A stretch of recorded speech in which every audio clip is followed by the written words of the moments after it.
Hi guys, welcome back to truck it stories.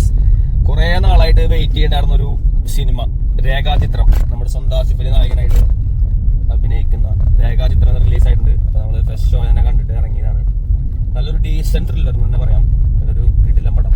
ഒരുപാട് positives പറയാനുണ്ട്. അതിന് മുന്നായിട്ട് നമുക്ക് ടെക്നിക്കൽ സൈഡിൽ പെർഫോം ചെയ്തിട്ടുള്ള ആളുകളെ പറ്റി പറയാം. കാരണം ഇതിൽ ഒരുപാട് പേരെ നല്ല രീതിയിൽ പ്രൊവൈഡ് ചെയ്ത് സംസാരിക്കേണ്ട ആവശ്യകതയുള്ള ഒരു സിനിമയാണ്. സോ സംവിധാനം ജോഫിയൻ ഡി ചാറ്റോ, നമ്മുടെ പ്രീസ്റ്റ് മൂവിയുടെ ഒക്കെ ഡയറക്ടറാണ്. അതെ, മമ്മൂക്കയായിട്ടുള്ള ബന്ധം മൂവിയാണെന്ന് തോന്നുന്നുണ്ട്. അതെ, മമ്മൂക്കയായിട്ടുള്ള ബന്ധം ഫുള്ളായിട്ട് സിനിമയിൽ യൂസ് ചെയ്തിട്ടുണ്ട്.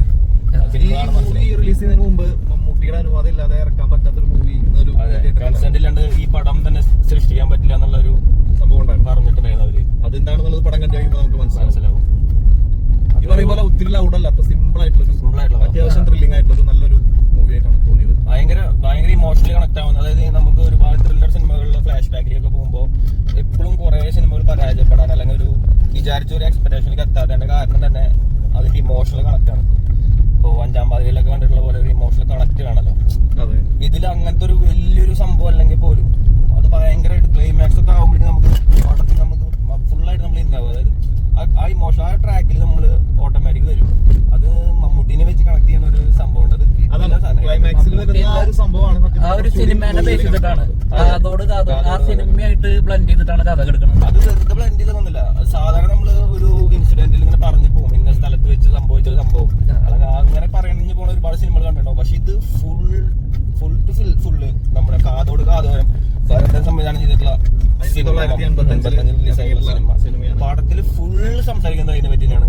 സ്ക്രീനിൽ ഒരു പോർഷൻ ഫുള്ളും അത് തന്നെയാണ്. ആ സീൻസ്, ആ ഷൂട്ട് ഒരുപാട് റിക്രിയേറ്റ് ചെയ്തിട്ടുണ്ട്. അതൊന്നും നമുക്ക് അവരെല്ലാം ഒരു ഏച്ചുകെട്ടിലില്ലാണ്ട് കാസ്റ്റ് എന്നൊക്കെ പറഞ്ഞു കഴിഞ്ഞാൽ എല്ലാ ആക്ടേഴ്സിനും കൂടുതൽ കാസ്റ്റ് ഒക്കെ ഗംഭീര കാസ്റ്റ്, ഒന്നും പറയാനില്ല. അത് ജഗദീഷ് വരുന്നുണ്ട് സിനിമയില്, സിദ്ദിഖ്, മനോജ് കിജയൻ, ഭരതൻ, കമൽ, എല്ലാവരും കാണിക്കുന്നുണ്ട്. പണ്ടത്തെ കാലഘട്ടം 85-ൽ ഷൂട്ട് ചെയ്യുന്ന സീനുകളൊക്കെ അതൊക്കെ ഭയങ്കര ബ്യൂട്ടിഫുൾ ആയിട്ടുണ്ട്. നമ്മൾ വേറെ ഒരു സിനിമയിലും കാണാത്ത രീതിയിലുള്ള ഒരു മികച്ച കാസ്റ്റ് തന്നെയാണ്. എടുത്തു പറയേണ്ടത് വേറെ ആർട്ട് ഡിപ്പാർട്ട്മെന്റ് ആൻഡ് കോസ്റ്റ്യൂമും പഴയ കാലഘട്ടം കാണിക്കണതൊക്കെ ഇത്ര എഫക്റ്റീവ് ആയിട്ട് ഈ ഇന്ന പോലെ കാണിക്കാനായിട്ട് കാതോട് കാതോരം എന്ന സിനിമയുടെ സീൻസ് ഉണ്ട്.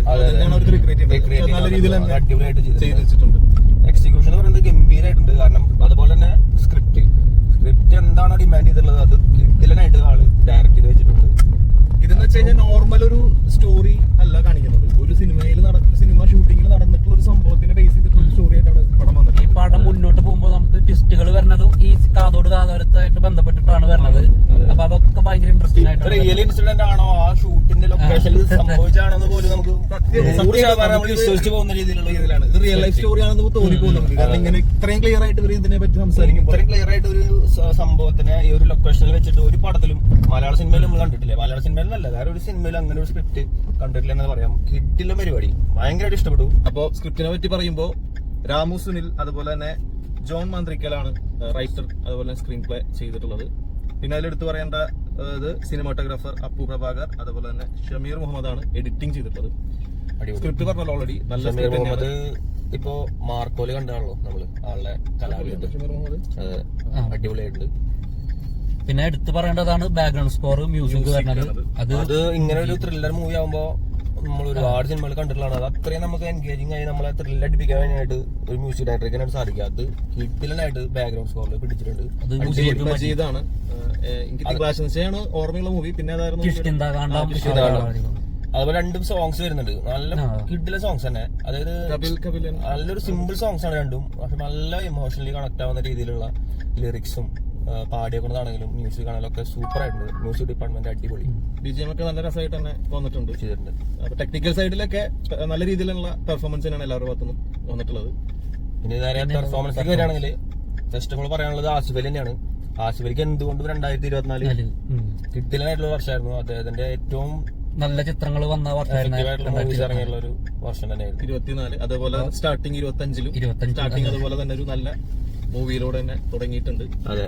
അപ്പൊ ആസിഫ് അലിനെ സംബന്ധിച്ച് ആലോചിക്കുമ്പോൾ ഭയങ്കര സന്തോഷമുണ്ട്. കാരണം ഒരു കാലത്ത് ആസിഫ് അലി മൂവീസ് എന്ന് പറയുന്നത് ഒരു ഡിമാൻഡ് ഇല്ലാതെ പോയിരുന്ന ഒരു കാലഘട്ടത്തിൽ നിന്നും മലയാളികൾക്ക് ഏറെ പ്രിയപ്പെട്ട ഒരു നടനാണ്. ഒത്തിരി ഒട്ടുമില്ലാത്ത നടന്നൊക്കെ പറയുന്ന ഒരാളാണ്. പക്ഷെ എന്തോ ഭാഗ്യക്കേട് കൊണ്ട് ആൾക്ക് നല്ല സ്ക്രിപ്റ്റിന്റെ സെലക്ഷന്റെ പ്രശ്നങ്ങൾ കൊണ്ടൊക്കെ ഒരു കാലഘട്ടം ഫുള്ള് മാറ്റി നിർത്തപ്പെട്ടിരുന്ന ഒരു ആക്ടറായിരുന്നു. ഇടയ്ക്കിടയ്ക്ക് ഓരോ നല്ല പടങ്ങൾ വരും എന്നല്ലാതെ, പക്ഷെ ഇപ്പൊ ലൈനപ്പ് മൊത്തം ഇപ്പോഴത്തെ സെലക്ഷൻ ഒക്കെ പറഞ്ഞു കഴിഞ്ഞാൽ നല്ല മുത്ത് പോലത്തെ സെലക്ഷൻസ് ആണ്. സോ ആസിഫ് അലി കിട്ടിക്കിട്ടുണ്ട്. ഒരുപാട് ക്യാരക്ടേഴ്സ് വന്ന് പോകുന്നുണ്ട്. നമ്മൾ ഈ പറഞ്ഞ പോലെ തന്നെ, നേരത്തെ പറഞ്ഞ പോലെ തന്നെ പഴയ കാലഘട്ടത്തിലെ അല്ലെങ്കിൽ കാതോര മൂവീസിൽ കാണിക്കുന്ന ആക്ടേഴ്സ്, മമ്മൂട്ടീനെ അടക്കം എഐയില് ഷൂട്ടിംഗ് ലൊക്കേഷനിൽ കാണിക്കുന്നുണ്ട്. അത് നന്നായിട്ടുണ്ട്. എഐയില് കുറച്ച് പരിപാടികളൊക്കെ ചെയ്തിട്ടുണ്ട്. സായി കുമാറിന്റെ കുറച്ച് വേർഷനൊക്കെ ചെയ്തിട്ടുണ്ട്. ഒക്കെ അടിപൊളിയായിട്ടുണ്ട്. ഒരു രീതിയിലും കുറ്റം പറയാനായിട്ട്, മോശം പറയാനായിട്ട് ഒന്നുമില്ലാത്തൊരു സിമ്പിൾ ഡീസന്റ് ത്രില്ലർ എന്ന് തന്നെ പറയാം. മലയാള സിനിമയ്ക്ക് കിഷ്കിന്നകാണ്ടൊക്കെ പോലെ തന്നെ ആസിഫ് അലിയുടെ ടീമിന്റെ വക ഒരു കിഡിലൻ 2025 പടമായിട്ട് തന്നെയാണ് ഫീൽ ചെയ്തിട്ടുള്ളത്. പിന്നെ പറയേണ്ടത് നമ്മുടെ നായിക, അവൾക്ക് ഇതുപോലെ ആൾക്ക് ഈ റെട്രോ ക്യാരക്ടേഴ്സ് ചെയ്യാനായിട്ട് ഒരു പ്രത്യേക കഴിവുണ്ട്. അതെ, നമ്മുടെ ദുൽഖറിനെ റെട്രോ ഹീറോ എന്ന് പറയുന്ന പോലെ റെട്രോ ഹീറോയിനാണ് അനശ്വര. പഴയ കാലത്ത് മറ്റേ ഇത് ഇത് ഒരു വിന്റേജ് കാലഘട്ടം കാണിക്കാനായിട്ട് ഏറ്റവും ആപ്റ്റ് ആയിട്ടുള്ള നായക മലയാളത്തിൽ ഇപ്പൊ അനശ്വര. ആളുടെ ഒരു ഇതിൽ അഭിനയാണെങ്കിലും എല്ലാം അടിപൊളിയായിട്ടുണ്ട്. സിനിമയിൽ ഏറ്റവും പ്രധാനപ്പെട്ട കഥാപാത്രമാണ് അനശ്വര. നല്ല പെർഫോമൻസ് തന്നെയാണ്. പിന്നെ ഇതിൽ ഒരുപാട് ക്യാരക്ടേഴ്സ് വരുന്നതിൽ ഒന്ന് സായികുമാർ ഉണ്ട്, ജഗദീഷ് ഉണ്ട്, സിദ്ദിഖ്, ജഗദീഷ് ആക്ടർ ജഗദീഷ് ആയിട്ടാണ്, മനോജ് കെ ജയൻ, പിന്നെ പഴയകാല നടി സലീമ, പഴയ നടിയാണ്. ഒരുപാട് പേര് വന്നു പോകുന്നുണ്ട്. ഒരുപാട് ക്യാരക്ടേഴ്സ് ഉണ്ട്. പിന്നെ കുറെ എന്താ പറയാ ന്യൂ ഫേസ് എന്ന് പറയാൻ പറ്റില്ല. പിന്നെ നമ്മുടെ ഫിലിമുകളിലും മറ്റും കണ്ടിട്ടുള്ള ഒരുപാട് പേരുണ്ട്. പിന്നെ ജോൺ പോൾ, അന്തരിച്ച ജോൺ പോൾ, അത് വിഷ്വലി വരുന്നുണ്ട്. അതാണ് ഇവരൊക്കെ സിനിമയിലേക്ക് ഈ സ്ക്രിപ്റ്റിലേക്ക് കണക്ട് ചെയ്തിട്ടുള്ളത്. ഭയങ്കര രസമാണ്. അത് ഇതെങ്ങനെ ഇങ്ങനെ ചിന്തിക്കാൻ പറ്റിയെന്ന് നമുക്ക് ആലോചിച്ച് പോകും നമ്മള്. കാരണം വെറുതെ ഒന്ന് മെൻഷൻ ചെയ്ത് പോകാണ്ടേ. ഇവരൊക്കെ കണക്ട് ചെയ്തിട്ട് ഒരു സിനിമ ഉണ്ടാക്കാന്ന് പറയുന്നത് പോസിബിൾ ആണെന്നുള്ളത് കാണുമ്പോഴാണ് മനസ്സിലാവുന്നത്. കാരണം ആരും ചിന്തിക്കില്ല ഇങ്ങനെ ഒരു ട്രാക്കിൽ പടം പിടിക്കാന്നുള്ളത്. കിഡിലും പരിപാടിയുണ്ട്. ഭയങ്കര ഇംപ്രസീവ് ആയിട്ടാണ് നമ്മൾ ഇരിക്കുന്ന സിനിമ കണ്ടതിന് ശേഷം. അതിന്റെ മെയിൻ സംഭവം എന്ന് വെച്ച് കഴിഞ്ഞാൽ ഇതൊരിക്കലും റിയൽ ലൈഫ് ഇൻസിഡന്റ് അല്ലെന്നാണ് വിശ്വസിക്കുന്നത്. പക്ഷെ ഇങ്ങനെ ഒരു സംഭവം നമ്മളെ എത്രത്തോളം വിശ്വസിപ്പിക്കുന്ന രീതിയിലാണ് അതിന്റെ സ്ക്രിപ്റ്റ് ആയാലും എടുത്തിട്ടുള്ളതും തോന്നിയിട്ടുള്ള സിനിമ. അപ്പോ എന്തുകൊണ്ടും തിയേറ്ററിൽ പോയി എൻജോയ് ചെയ്യാൻ പറ്റുന്ന ഒരു കിഡിലൻ പറയുമ്പോ ഇനിയിപ്പോ നെഗറ്റീവായിട്ട് തോന്നി ചെറുതായിട്ടൊന്ന് ലാഗ് ഫീൽ ചെയ്തിട്ടുണ്ട് സെക്കൻഡ് ഹാഫിൽ. ഓഫ് കോഴ്സ് വരും. ഇങ്ങനെ ഒരു സിനിമയിലേക്ക് ചില വീണ്ടും ഇങ്ങനെ എത്താത്ത രീതിയിൽ ഒരു അന്വേഷണം അവസാനിക്കാൻ പറ്റാത്ത രീതിയിലേക്ക് എത്തുമ്പോൾ നമുക്ക് എല്ലാ സിനിമയിലും ലാഗ് ഇതിലും തോന്നിയിട്ടുണ്ടായിരുന്നു എന്നത് മാത്രം ഒഴിച്ചാൽ അതൊരു പ്രശ്നമൊന്നല്ല. ഫസ്റ്റ് ഹാഫ് പേഴ്സണലി ഭയങ്കര പെട്ടെന്ന് കഴിഞ്ഞ പോലെ തോന്നി. 1 hour 1 മണി പറഞ്ഞില്ലെന്ന് പറഞ്ഞ പോലെ. പക്ഷെ സെക്കൻഡ് ഹാഫ് 1.5 മണിക്കൂറേ ഉള്ളൂ. അതാണ് കുറച്ചൊന്നും ലാഗ് തോന്നിയത്.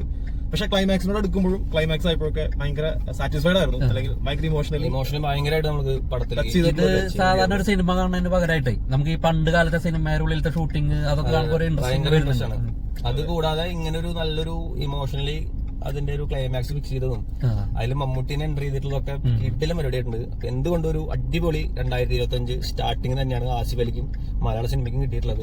സോ എല്ലാവരും തിയേറ്ററിൽ തന്നെ പോയിട്ട് സിനിമ കൂടുതലൊന്നും കഥയെ പറ്റി സംസാരിക്കാൻ പറ്റില്ല. ത്രില്ലറും കൂടിയായിട്ടാണ് പക്ഷെ പറയാനതിന് പരിമിതികളുണ്ട്. നമ്മൾ അതൊന്നും പറയുന്നില്ല. എന്നാലും തിയേറ്ററിൽ പോയി കാണാവുന്ന ഒരു നല്ല മൂവി തന്നെയാണ്. സോ ബൈ ഫ്രം റക്കീഡ് സ്റ്റോറീസ്.